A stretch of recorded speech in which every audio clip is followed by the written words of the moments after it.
So, Judge, my first question, do you think we should take the president at his word when he says his nominee will do the right thing and overturn the Affordable Care Act? Senator Klobuchar, I can't really speak to what the president has said on Twitter. He hasn't said any of that to me. And what I can tell you, as I have told your colleagues earlier today, is that no one has elicited from me any commitment in a case or even brought up a commitment in the case. I am 100% committed to judicial independence from political pressure. So whatever people's, party platforms may be or campaign promises may be, the reason why judges have life tenure is to insulate them from those pressures. So I take my oath seriously to follow the law.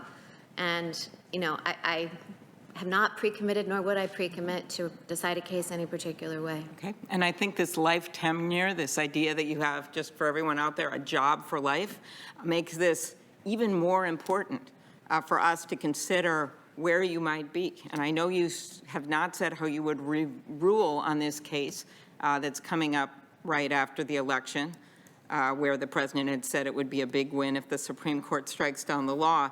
But you have directly criticized Justice Roberts in an article in my own state in one of the Minnesota Law School journals.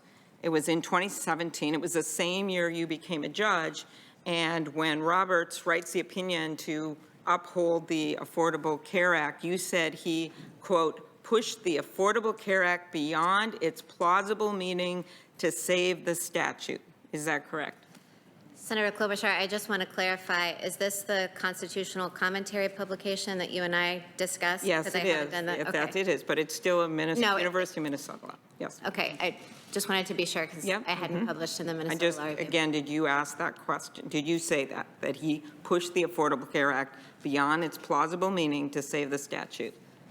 One thing I want to clarify is you said that I criticized, Chief Justice Roberts, and I don't attack people, just ideas. So that was just designed to make a comment about his reasoning in that case, which as I've said before, is consistent with the way the majority opinion characterized it as the less plausible reading of the statute.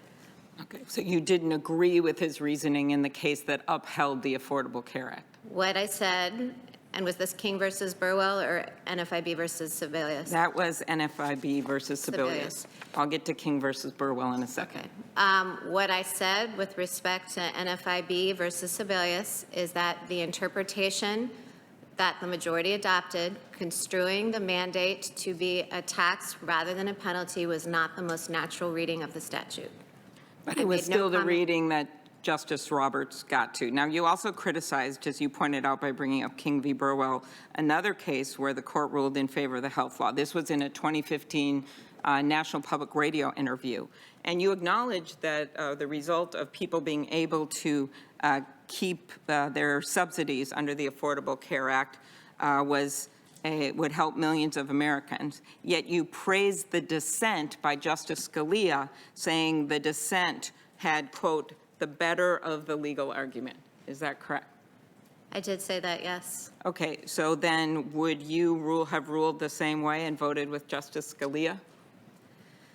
Well, Senator Klobuchar, one of the plus sides or the upsides of being an academic is that you can speak for yourself, that a professor professes and can opine, but it's very different than the judicial decision-making process. So it's difficult for me to say how I would have decided that case if I had to go through the whole process of judicial decision-making that I was describing this morning. Now, having been a judge for 3 years, I can say I appreciate greatly the distinctions between academic writing or academic speaking and judicial decision-making, such that a judge might look at an academic and say, easy for you to say, because you're not on a multi-member court. You're not constrained by stare decisis. You don't have real parties in front of you, consulting with litigants, consulting with your clerks. Yes. It's just a different process.